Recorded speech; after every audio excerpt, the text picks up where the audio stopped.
Dennis Mattish. I am a longtime photojournalist from San Jose, California.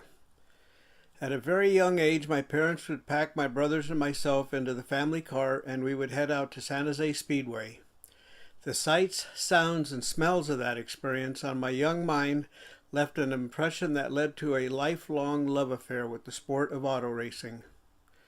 My father opened an automotive business on Old Oakland Road in 1957. It wasn't long before we had a stable of race cars stationed there. I literally grew up around race cars. I got my first camera at the age of 10 and took my first photo of a race car in 1960.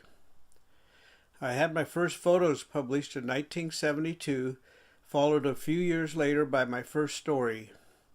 I have been published in local and national newspapers and magazines. I have traveled around America and Great Britain covering motorsports. More recently, I served as vice president in the Motorsports Press Association. For 55 years of my life, I have collected, studied, and photographed the history of auto racing in the Bay Area. For years, people had been encouraging me to write a book on San Jose racing. I always said no because writing a book is very hard. But 15 years ago, I realized nobody was going to do it. If I didn't do it, then it wasn't going to get done. And these were books that needed to be written. Auto racing is an important part of Bay Area history. Altogether, I have written 4 books, which cover every track from Monterey to the Golden Gate Bridge. One of the key figures in these books was a driver named Howard Kaeding. Today we will be talking to Howard, but first here is a brief summary of some of his accomplishments. Howard Kaeding, also known as the Campbell Comet and the patriarch of the Kaeding clan, has won more San Jose main events than any other driver in the history of the sport. His 136 San Jose main event wins far outdistance the next closest driver, with 113 of those coming on the paved track and the rest at the fairgrounds on the dirt. He was crowned the 1973 and 1974 San Jose Speedway champion and the 1970 and 71 Clovis Speedway champion. Howard won the prestigious Johnny Key Classic 4 times. He was the 1970, 71, and 72 NASCAR State of California Supermodified champion. He has held the single lap track record on both paved and dirt tracks. Perhaps Howard's most amazing feat was winning 17 main events in a row, all while starting last. One of his biggest accomplishments was winning the 1973 Golden State Classic Open Competition Series. This was a series of races consisting of all types of race cars, with over 100 of the best drivers and cars from all over Canada and the United States. Howard still attends the races every week, following his son Brent and his grandsons Bud, Tim, and Adam's racing careers, who, by the way, are just as accomplished as he is.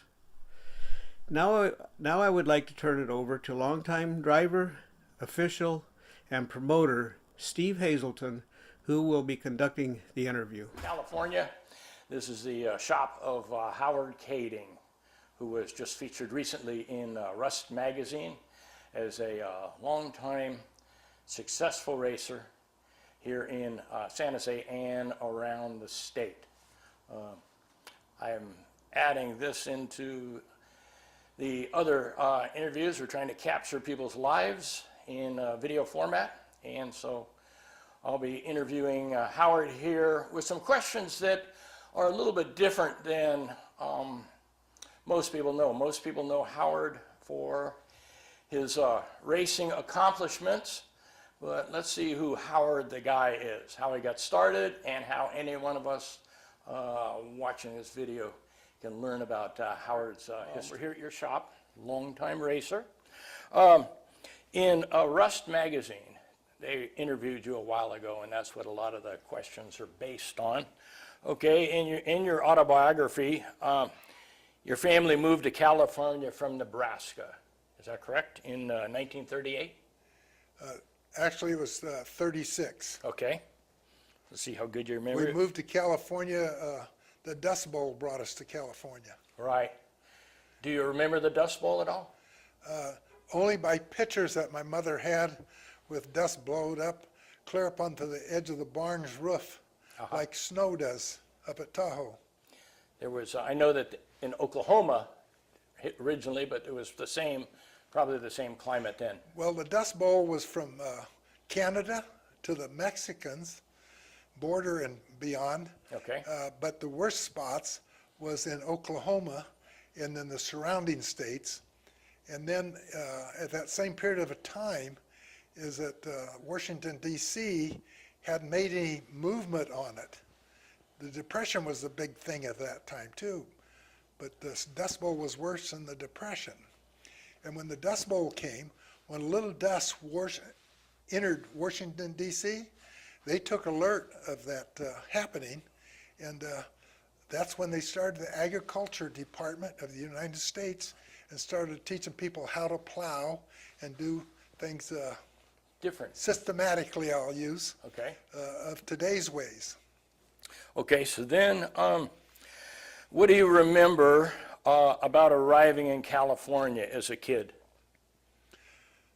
Coming out here in a 29 Chevrolet. My dad had a little kerosene stove on the back and a little table which I have today is very rusty, and all the goodies on there to cook with. Me and my brother's sister slept in the car at nights, and my folks would sleep on the ground to where my dad would find like a homeless person, find a good bush to get behind. Uh-huh. Okay, so that you moved here to the Santa Clara Valley, and this was mostly orchards at the time here? Yes, and at this time, like coming to California, from me starting my first year of school to the third grade, I went to 9 different schools, and that was for my father to travel. He was a farmer, farm work. His thing was all about horses, not race cars, but race horses, and that we traveled from area to area for him to find work. And then along we lived in Monterey for a year, where Sand City is today. Yeah. City Hall. We lived in the middle of that field. Okay. And they left my dad to live there, free rent. And he kept 10 acres cleaned up. No electricity, no running water, right on the At this time, my dad had built a trailer house in 1936, 37 in Exeter, 23-foot trailer house. And everybody told him he was going to have to get a tractor to pull that long trailer. There was no inner wall, bed in the back, a nice table in front. And then we, on this property where we're right today, the trailer house used to sit here, and we lived in that trailer house moving around for 10 years. And from Exeter to Visalia and all the other places we went, at Seaside, we were down there. My dad got a job as a carpenter building Fort Ord in 39. Fort Ord, right? Yeah. 39, because they started building the fort before they knew the war was coming. Then we moved back to this valley, and all those cannery jobs and orchard jobs turned into factory jobs. My dad progressed himself with an 8th grade graduation from doing all kinds of jobs, becoming a machinist, a welder, and then after he got laid off at the end of the war, Joshua Hindies as a machinist, a guy talked him showed him a pamphlet in an advertisement to go to school to become a physical therapy chiropractor work. And he borrowed the money from his sister to go to school and become that, and done it the rest of his life in the garage here where I got my race car.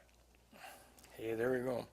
Okay, so according to the biography, you and your brother Herb were together all the time. Is that correct? Yes. Herb got punished in life. He was 2 years older than I was, and every place he went, his mother would send Howard along with him and told him to take care of him. And we sort of went through life like that. Okay. And then along the way, then you raced on the streets in high school. Yes, I had a 29 Model A, which I got a picture of it. I bought it for $50. Fellow I knew flipped it and ruined the car. And I welded the doors closed, made it a cut down, no fenders, front or back. It was like an old hardtop before I knew what a hardtop was. And we used to drive it from Winchester down Cabinet Avenue to where the expressway is today. Then it was a T Street down there and back. Whoever went down there and back. And the get-together spot was the 5 spot, just by the Campbell High School, which is, now it's a Chinese restaurant where the 5 spot used to be. Now, was that in the 50s when you were doing that? You remember? Yeah, that would be 48, 49. Okay. That's the beginning of my high school days. Okay. Then you were working in the 50s at Westinghouse. Is that correct? Well, my senior year in high school, I got my junior year in high school, I got a job at Westinghouse. So my senior year in high school, I worked the swing shift every night and went to school during the day.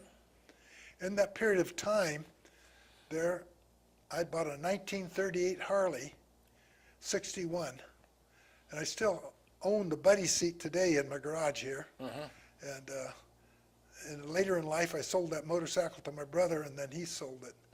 And then I have a Model A that I had as a sophomore in high school. After my first race car, and I put an Oldsmobile engine in a 31 Model A. And then later in life, my oldest son, Joel, drove it to high school.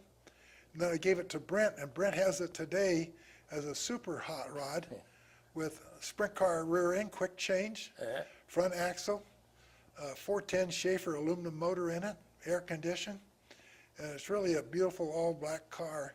And Now, what was your, when you worked at Westinghouse, what were your responsibilities there? Were you working as a machinist or maintenance? When I went in the door to go to Westinghouse, 2 seniors had just graduated from Campbell High School. And this is my luck of life, is all the good people that helped me. My brother and my father became my father-in-law later in life, worked there. But my brother told me to go in and ask for Mr. Owens. And 2 seniors that I knew at school come out the door, and they said, no need going in there, they're not hiring. And I go in there, and I get a job. And this is the story of life. Yeah. Not what you know, it's who you know. Now, was Westinghouse around here in this geographic area? Was it here in San Jose or? Westinghouse was actually originally Joshua Hindi plant, which still exists in Sunnyvale today. And my grandson Adam works here today. Now it's Grom, Northern Grom. I'm not saying it right. But and the Navy division is still there, and they work on all government projects.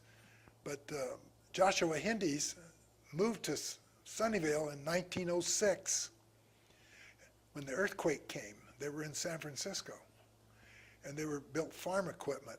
They had a foundry, and then they slowly built in. Westinghouse became them, and then but the original buildings that my father worked in, and I worked in, and my father-in-law worked in, and my grandson works in today.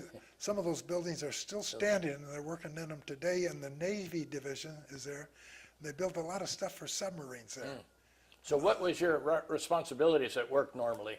Well, I started as a punch press operator, and it was automatically with the foot operated. Then I slowly became the layout man of the department, the highest paid in the department, at $2.10 an hour. Okay. And I got married and built my first house right where the shop is today. Not this shop, but where Kaeding Performance is sitting, just a few feet away. Right. And built the first house for $5,200 on my property. I owned the property. Okay, so you had never raced, and from what I understand, there were some guys at work that had race cars, which exposed you to it. Yes, I knew a fellow named Red Hall ran a 6-cylinder Chevrolet, and under the table they built a 17-quart aluminum pan to put on their Chevrolet. You know, we didn't have coolers and didn't have dry sumps. All these were Babbitt bearing motors. On the end of the connecting rod, there was a dip. It went down and dipped into the oil to bring it up. Oh, yeah. And then another friend of mine, Don Harold, he became a racer at San Jose, and he told me, he helped me out. He says, Howard, you know how to drive a race car? He says, not really. He says, you drive it with the seat of your pants. That was my first education in racing. Yeah. So you had, it was a 37 Ford, your first car? Yes. Okay. And you just built that yourself and took it to the track? Yes, and my friend, like everything else in my life, somebody was always helping me, or, hey, you ought to do this, or should do this, or try it.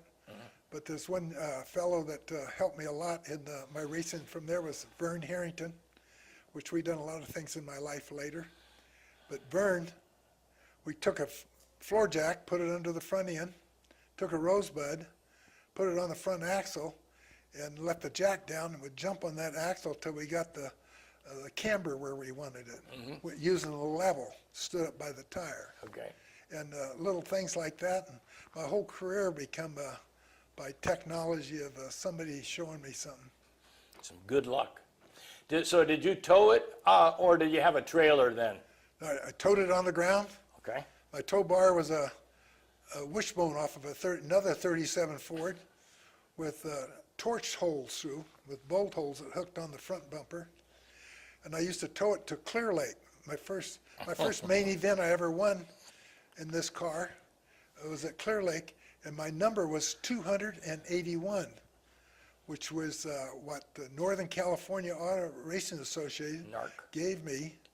And then there was no 2 numbers on, and every number had to be at least 2 feet tall, because if the scorer lady didn't read it good, she says, I'm not going to bother with you, I'm just not going to score you.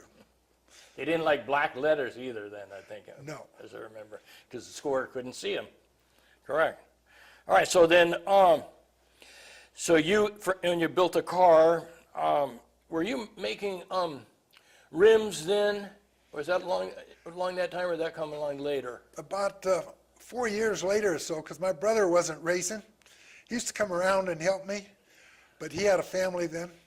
My brother got married at 17, and he only went to the 8th grade and raised 4 great kids. And none of them was into racing, but my brother, in the beginning of the 50s, my brother, this was after Westinghouse went on strike and was off work. A lot of things went different in people's life. He built a car and put 69 on it, and used to paint the bare feet on it. It was a no-no. Okay. And wore a beard. He started later. And then, did you ever team up when you were racing each other? Did you ever on track? Were you in the same class? Well, the biggest thing I remember about me and my brother racing, you know, there's a lot of things to say, but was that when they switched from flatheads to Chevrolet V8 overhead valves, overhead valve, right. well, the first year, they didn't just cut flatheads out. The flatheads raced against the Chevys, but they had 2 classes. We got points, and me and my brother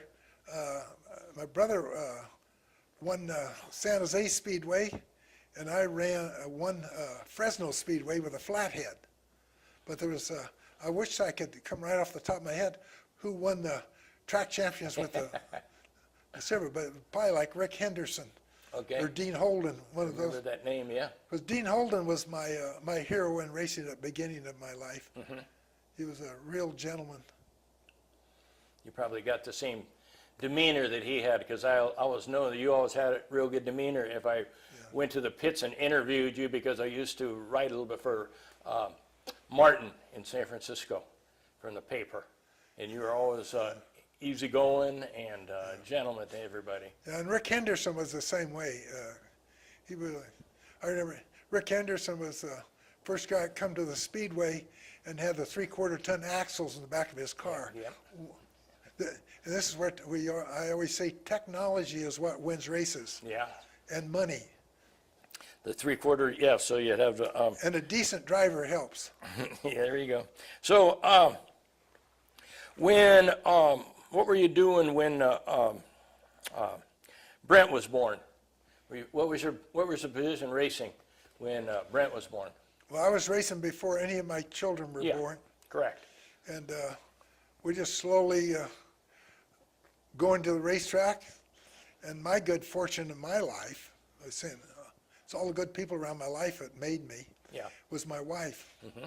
She allowed me to do what I wanted to do. She used to say, she'd tell me, you ought to quit doing that racing. I said, well, there's a lot of things I can do in this life, but I said, this is something I think I'm fairly decent at. And she allowed that, and I was very fortunate. Probably, I was very fortunate in the period of my good 20 years. Mm-hmm. I probably, my 45 years of racing, I probably made more money than I did on my job. But we're talking about jobs that was making $2 an hour, So you were still working along the way when you first started racing, you were still working always at Westinghouse, and then that was your career. Yeah, well, after 5 years at Westinghouse, 7 months of a strike, and I was building a house and had my first child, my son Joel. Okay. And was coming along pretty soon, maybe with my son Brent, and no jobs. And I had 4 jobs in that 7 months, and I got myself a job. My dad had a patient that came here and took treatments, and I was doing a valve job on a car in the yard for side money. And this guy says, hey, my son's going to be hiring some people. You ought to go talk to him. And I didn't want to go there, and I went there to this place. It was Magnuson Engineering Company, food processing company. And I started there for $1.75 an hour, on strike from Westinghouse at $2.10.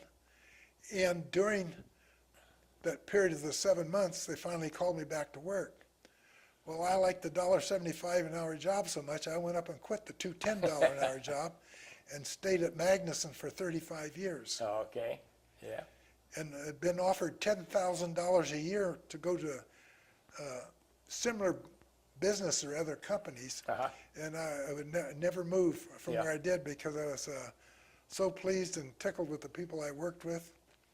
And so at the time when as Brent and the other grandsons, everybody has become successful racers. When Brent was young, historically, a lot of kids start out in go-karts and quarter midgets or anything like that. Did Brent do any racing like that while you were racing when he was young, or? Well, this is the good and bad part of it. My kids were always around me racing, went to all the races with me. But either one of my boys went out for sports, and they wanted to quit the Boy Scout. I was a scout leader too, and in the Cub Scouts with my boys, built canoes with them, flexible, I remember collapsible that, canoes, and done a lot of different with scouting. Went to all the camps, went to camporees and hike outs and everything. And Brent didn't want to go to scouts and stuff because he'd have to miss a race. And they never went out sports because they didn't want to miss going to the racetrack. And they both the boys made a lot of trips in the back of my company pickup. My company provided me with a pickup to go any place I wanted to with. And I had a wooden box built in the back of the pickup they'd ride in, go to Kearney Bowl every weekend. And then I had 2 daughters. My wife stayed home with my girls, and those boys went racing every weekend. Yeah, because I remember, I think that Brent won the championship at Santa Maria when you were winning over here. Is that correct? You were it was on the dirt here at the fairgrounds? Yes. Well, my racing always says to grow, you had to leave the area, you know. So I wanted Brent to go other places. Yeah. But he had a great fellow. I wish I could say his name off right now to the right way, but he was really gave him an opportunity and sponsored him. He was out of Fresno. Okay. And so they started running Santa Maria. Said you need to go other places other than San Jose. Yeah. And I never ever, with my business, everything, never ever sponsored the boys, never gave them money, never bought them a tire for their cars, but gave them a place and assisted them. Because I said, the way I did it, we junked cars to run our cars. We done all kinds of side work. Wasn't a high dollar sponsorship it is today, but I had a lot of good sponsors that did give me. Yeah. I got out of the Navy in '69, and that's when I started going to San Jose Speedway, because there was a speedway in Corpus Christi, Texas, where I was stationed, and it was very similar to San Jose Speedway on the pavement here. So that's how I started going, and that's how I got to start noticing you until I started on the dirt at the fairgrounds in the stock car division. Now, as you started, what was your elevation what were your skills as you started racing? Did you recognize different skills of racing compared to when you started, and then later on as you got better? Well, I think my good fortune in life, my dad, my first working on cars, I ground, I shouldn't say ground valves, we lap valves. Yeah. On my dad's Chevy motors by hand with a stick. Then he got really updated. He had a little hand crank that you'd crank with your hand that would whip the valve back and put a little compound on it until you got the right seat. And my dad, in that first race car I had, I'd always get a knock in the motor. And my dad showed me how to file the bearing. He had the files and everything because he always done all of his own work. You know, farmers always could do anything. Oh, yeah, the backbone There was of no America. shop to call, no emergency service. You couldn't take care of you, or didn't have a friend that could help you assist, like my life was assisted by a lot of people. That my dad taught me how to do that. And that Model A, our first race, after we usually have it out for the weekend, the next weekend I had my first pit made. We had a bank going down into the freeway. I had planks of wood out there where I could crawl underneath and pull the pan and pull those off. And you had shims you put into the rods. Mm-hmm. And this is where it helped me a lot in racing was John DeLong. DeLong, yeah. And John DeLong was a counterman at Babbitt Bearing when it was in on, I think, River Street in San Jose. And he was making cams. Well, Elevator he might have been doing this a little bit, but then he was always into that. John DeLong made his cams in a basement, his basement at home, which had a dirt floor. Mm-hmm. And there's a lot of, every story you tell, there's more to it. Him and my brother became good friends, but John showed me, I took all my Model A rods down there, and he re-poured them for me. They poured Babbitt in there, mm-hmm. and he helped me. And later on in life, I went to John. He became the head man at Babbitt Bearing. And I would go down there and see him, and I built a 302 cubic inch flathead motor, open comps. And this is go back with me and my brother again. Me and my brother, our first business of parts, that me and my brother built wheels for the racetrack. Yeah, that's what Well, we just moved the center out to make it a little offset. Yeah. And then went to doing more. Probably at one time, half of the wheels at the Speedway was yours? Made out of the shop here, mm-hmm. which was sold for $25 a piece. Yeah. I paid my brother $5 a piece to weld them, but it was our wheels and stuff, and I put the other $20 in a kitty. I get the seal centers cut out, and I handled all the money, never took any money out of that, saved enough money to build this motor, went down to see John DeLong, put a 1/4 inch stroker in a flathead, got nice heads for it, got a John DeLong cam, and Herb raced this in open comp races.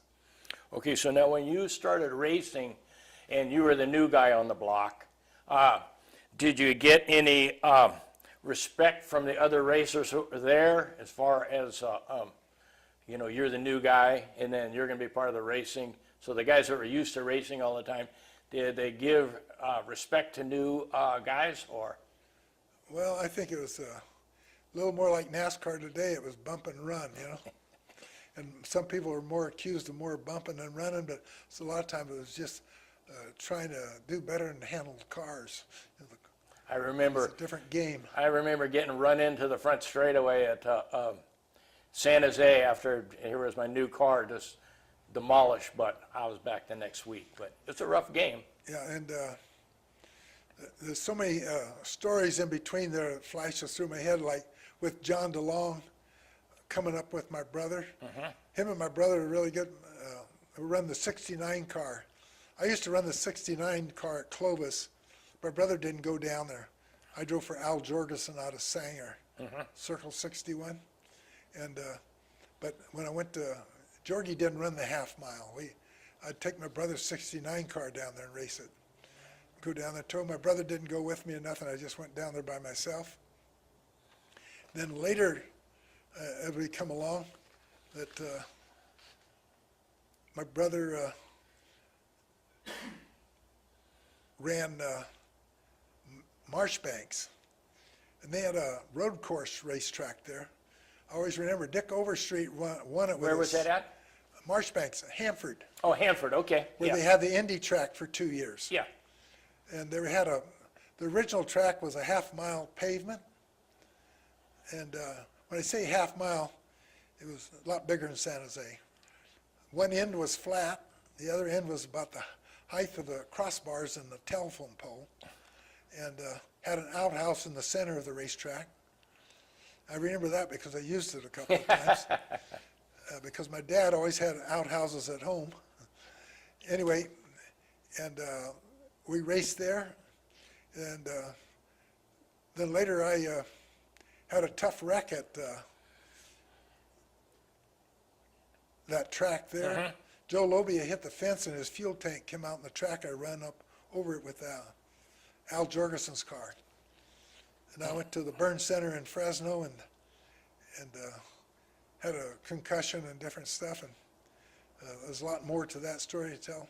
Okay, so now what was My wife passed out in the grandstands. how was the change when they closed San Jose on pavement now, and now you're moving over to, had you done some dirt racing before that? San Jose Speedway closed, which was pavement, and then we moved over to the fairgrounds. So how was that change for you? Well, back at racing when I first started, my first year with car 281, went to San Jose. It was a rain out. So Wednesday night I went to Belmont. And Belmont, I'm there, Rick Henderson was the winner. Ben Marshall was in the C race. I always remember he was running, I think we called it Dad's Cat or what. And a guy, Stan Sim, which became the runner of Baron, he helped me do some nice things, firstly on a car, learning that the bodies would move on a car. He always said it wasn't well attached, and the firewalls would move the throttle. And he showed me what he did in his car, made the stand off of the transmission. Stand up where you put the throttle on, tied to the transmission, not the firewall. Because the throttle was just bolted and screwed to the firewall originally. And then when the car would work and twist, pretty soon the motor's racing. You're always changing the throttle linkage. And Was that car still your original car, or? Yes. Okay, that was the 34 Ford. 37. 34. All right. So then, when you moved to the fairgrounds, what was that for a Well, change? just going to tell you that same car, during that same season, went to Lakeport, towing on the ground over the Golden Gate Bridge. Hopland Pass would unhitch the cars, Yep. drive them up the pass into the track. Then Clear Lake was, I said Clear Lake, but Lakeport. Lakeport, right? Lakeport was a dirt track. and I won my first race there. And my fuel tank was a 5-gallon Jeep can, held down with threaded rod behind the seat, no shoulder harness, just a safety belt. And I always remember I was racing against a guy that had a Cadillac and had a radio in his. Totally different time of racing. Yeah, yeah. Then I went up there and won King of the West, or Golden State Series race. I won a race there with this 3 car up there when it was asphalt later in life. Now, when the cars... And Don Harold that taught me drive with the seat of your pants, he became a flagman up there and a promoter. He quit racing, but he got very involved into making the races happen, which all promoters know about, all the people that helped you make the race go on. Now, the Super Modifieds had this box chassis. When the cars came to the fairgrounds, do they still have that same chassis, or do they switch to a tube chassis like... Well, the first chassis it was illegal. You had to have what frame come under the body.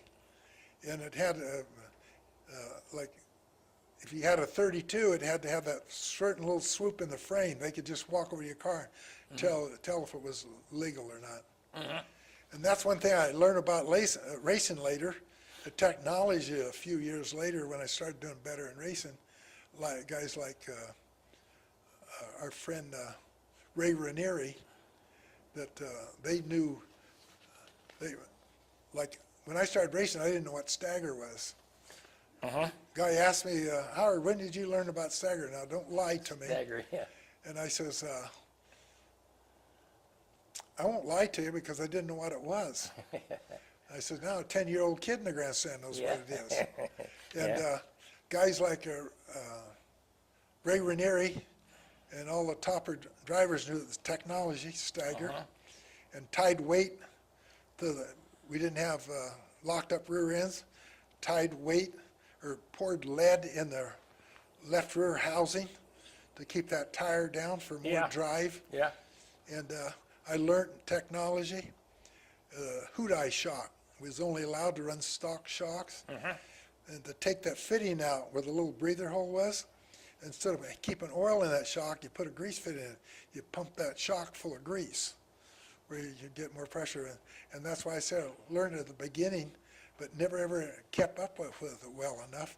And it changes every year. Technology is what wins races today, and did then.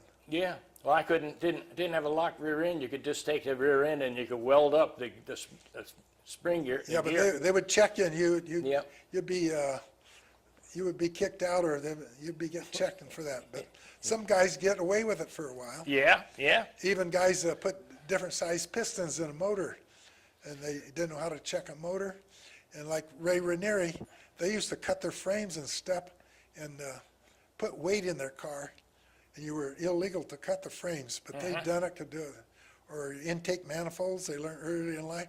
They'd take the manifold apart, they'd bore out the ports bigger, and then they'd weld them back together, and then they'd have them re-coated. They looked like they were stock. Looked like it was stock. Yeah. Yeah. And Okay, so then you drove for a number of different car owners in your career. Then, you know, so a lot of times you drive for one guy, you drove for several guys. How did that work out, driving for different car owners?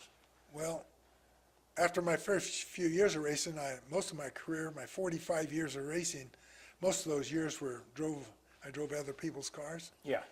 And in my heyday, I was sometimes 3 different cars on a weekend, different guys. Yeah.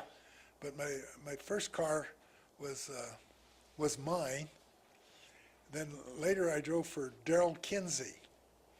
It was a car that me and my brother had built, and that car is in the San Jose book, and it shows in there Larry Rodriguez driving it. But me and Larry were good buddies, and Darrell Kinsey had owned my car, was good buddies. And our 3rd year of racing, we were going to go to the track. He says, Howard, we're only going to run 3 races, and then I'm going to have to sell the car. I won't be able to race no more. And I says, Darrell, I'm not going to drive the car, sell it. I said, I know one, I can go to the track and tear it up on warm-up night. We used to have used to go to practice nights before the races. Sure. And I said, I'm not going to drive it. And Darrell sold the car to Larry Rodriguez, and we painted it the blue and white checkerboards on it. And we used to have the West Side race guys. Don Brown was involved with it, and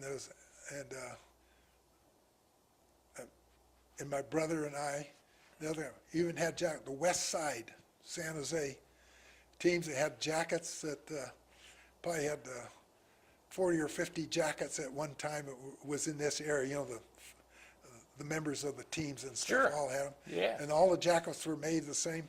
And Don Brown was the promoter of all of this. And we'd go racing at Santa Rosa races. Don Brown says, none of us can afford to go up there. So there'd be 3 or 4 of us go to racing at Roseville. Now we got there, whatever money we make, at the end of the night, we're all going to split it. Pay for our gas to get up there, whatever it took. Yeah. And we go up to Roseville and race. And this is the first few years of racing. Yeah. Well, Roseville was pavement then, correct? No, it was a dirt track. Oh, it was dirt track then. And now I think it's paved off now. of the freeway in the middle of the city. Yeah. Yeah. Well, you know, I'm saying Roseville. And Santa Rosa? Santa Rosa. Okay. Totally Rosa. Santa Rosa we go. I went to Roseville only, but with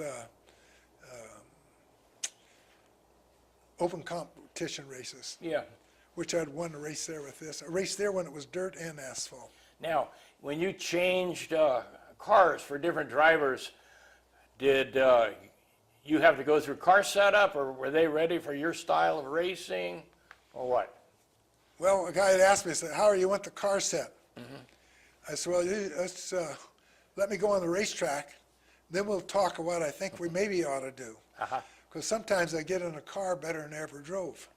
Right. And then if we weren't working right, you'd make adjustments. And that was the different times, like even my 3 car,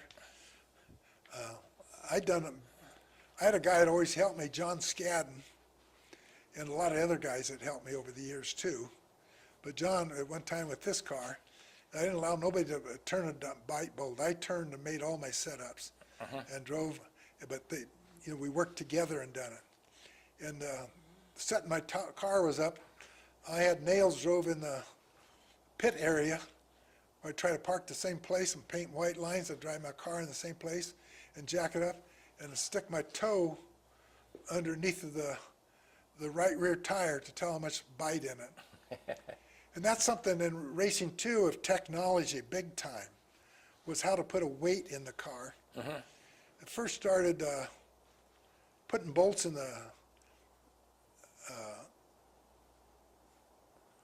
the front end and the rear end. Which one come first or second was a little difference. But originally you just put washers in there, no bolts. You loosen the U-bolts, you put washers up in there with a little tape around them, and then you'd crank it down and check to see how much weight you had. And then everybody got smart, evolution. You put crank bolts in front, some only used them back, and then they used both where you could twist the frame. And like this car here, what really helped me, technology, do a lot of good racing with this car. The guy got me with the right steering box, and I learned that at Flyers Body Shop, I would twist the frame and put almost the weight I wanted in the car before I ever went to the track. And then these springs, like here, you jump on my car back here, you could jump on the concrete and jump on the back of the same car, it's the same difference, it don't move. But a sprint car now, it'll bounce 3 inches. What, so you didn't, the traveling was just, the travel racing was here in California. Did you ever race outside of California? Yeah, Salt Lake City. Matter of fact, me and Racino, we had a trophy dash race there, and it was a tie. We both got a trophy. 4 cars or 3 cars? 4-car race. 4-car in the trophy dash. And that was pavement. Okay. And, when I was driving, when I was over there driving, I was driving for Pete Winters Okay. and driving for Flyer and Al Jorgensen. So, all right. So then, what was the high point of your career racing? Next year, Next year. There you go. guys asked me, Howard, when did you retire? And I said, I never retired. I'm still looking for a ride. So, but did you have any high point that you think that was the best you were at a time, or you achieved a certain type of level? Well, looking back at my best time was running asphalt at San Jose with a car that we built here at the, was my design, and I drove this car and building a car in Fresno at Boner Boats at the same time. I bought I didn't pay for the material, but I bought all the material through tube sales in San Jose, because I could buy it through my company and get a discount on it. And I tried to get Boner to build the car just like with him, but he had a great frame guy down there was building. And this car was built, I had more hands on this car. Ron Tomasello, Dan O'Keefe.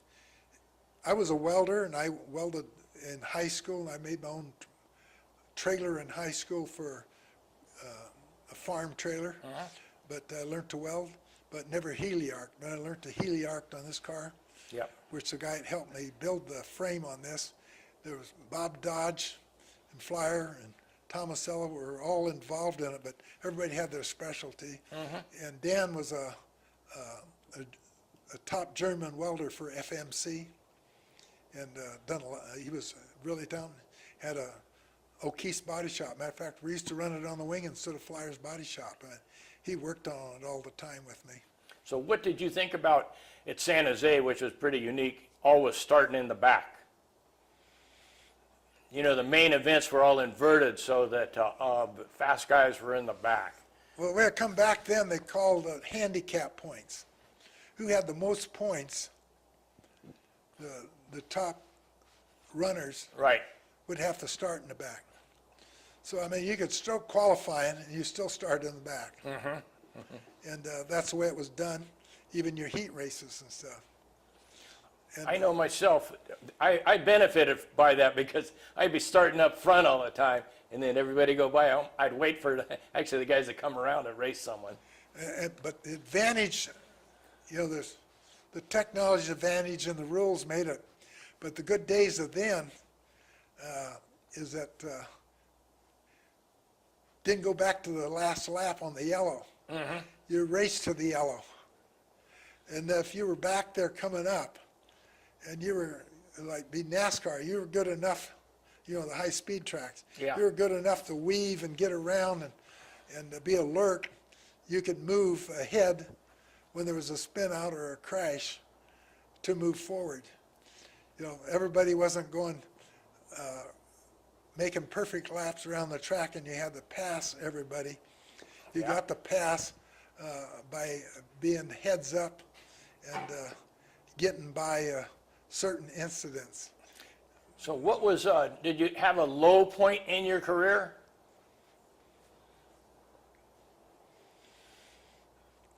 Things weren't going right, or Oh yeah, there was a time that I was sort of going out of races, and Cliff Moore, which had a car and done some things with Mike Sargent and stuff too, and he had a guy that supposed to just come out with his name too, but it was a number 10 car. But this was back on the dirt at San Jose, went to torsion bars, and you know, when I used to set up a car, I could tell by the steering wheel, the weight in the car, and the way it felt to set the car up.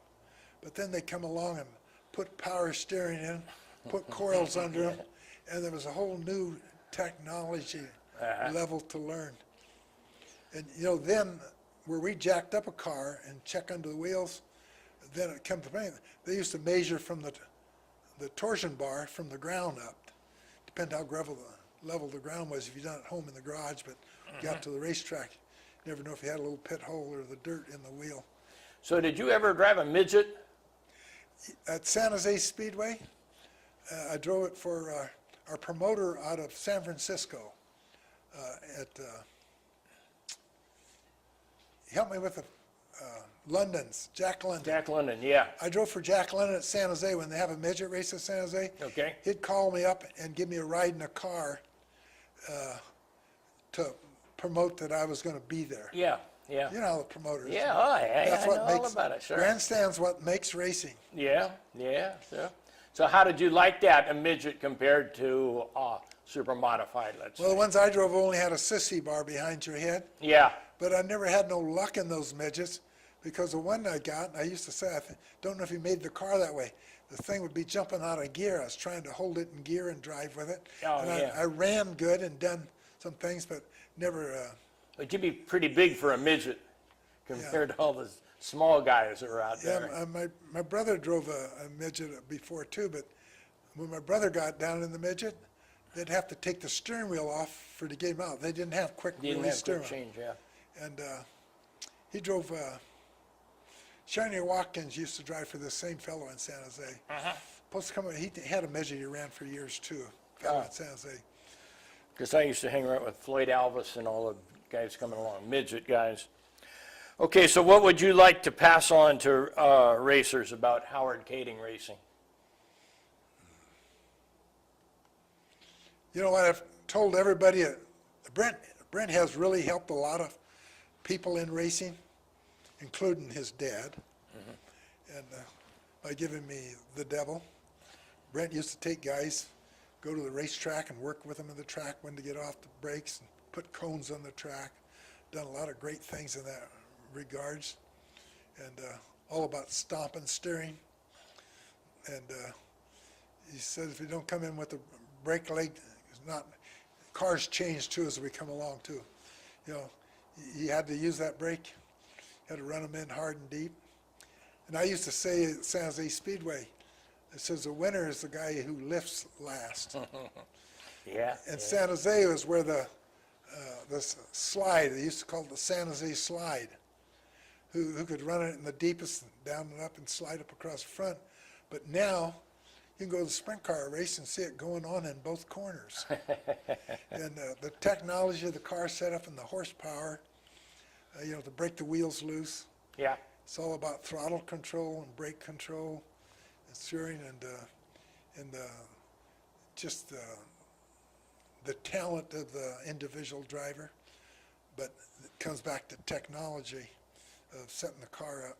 Well, you know, in listening to you today, it's really good how, you know, you came from the Dust Bowl, you came here with your family. It was a struggle to be that way, come up through life. You said that a lot of times you had good luck, good people, probably because you're a good person. You know, those other guys didn't get hired and you got hired at Westinghouse, probably because of your demeanor and who you are.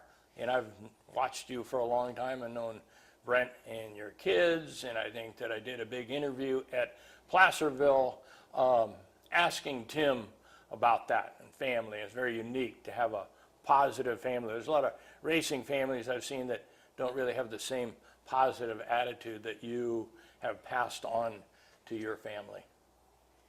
So, would you like to say anything else to the world? Well, there's probably a million little things I'd like to say, but, you know, to cover my history of racing on a time in a short period like this, you know, every story we told, there was 10 more to come along with it. Oh, yeah. But the thing I'd really like to put in here maybe and stuff, and I've thought about this, sometimes I tell my kids and stuff, and I told you this earlier. Life is all about a pyramid. 1, 2, 3 corners, and each one of these corners, it's you personally yourself. What you do and the decisions you make, good, bad, or indifferent. And then it's the other party. It's your wife, your family, and all your friends, and the grandstands come in there. This pyramid can change, and there could be more people in each one of these pyramids. And what every one of these people, what you do and how they react round is what makes the pyramid work. And it has nothing to do with, and this is all about the power of beings. The power of being is within every individual, helping each other and supporting the other one, even the guy you don't like. Like me and Racina, we were competitors. I want to tell a story about Nick. He had some good talks to me. He couldn't believe how good I get along with my kid. He said, "How tough am I?" I says, "One thing about my kids, I always ask them, I want to tell you, here's what I think, but let's go do what you want to do. Because I'm always going to want to do something different." But then I wasn't always thinking about this pyramid. I learned more of it in life. And it's the pyramid of that. And it's that pyramid. I'm going to tell my kid to do something. He's going to do it, but he's going to change what he did, but he's going to do something good down in this corner. And the pyramid works. You know, it's not just one way or one direction, one person, but it's the pyramid of what we've done today here, you know. Well, I think that a lot of people, including myself, have learned a lot about you today, and that's what the purpose of this format is for Who is Howard Kaeding. And always be giving and giving seeds, because one thing this guy always thought of my life, driving for Al Jorkis in at San Jose, and I fell out of the race. Guy comes down by the back fence. Pitts would walk by on the outside of the fence, and he come by there. "Hey, Howard, what happened?" I said, "Oh, the ring and pinion. Gonna be." He said, "You gonna be able to be here next week?" I said, "I don't know. I'll see if I can get a ring and pinion." He said, "How much one of those things costs?" I said, "About $80. He writes me a check and hands it over the fence. You know? My God, that was just and so many things happened to me in my life. Well, there's a lot of stories, and you know we've got this time right now, but I think you're first of all, you're very honest, which is very good. You don't have to make up any stories about anything, and we thank you for your interview. Thanks for putting up with me. That's right. And thumbs up. That was my dad. Yeah. A lot of great things with my dad and my whole family. And me to sign off here as but it's tough to be how to have a good friend. You learn to or have a good wife. Learn to put up with each other's idiosyncrasies, like you guys have done today. Yeah, absolutely. You said, "What the hell's this guy wanting to do? Change our program?" Yeah. We're good. We're good. Thank you for having me. Yeah.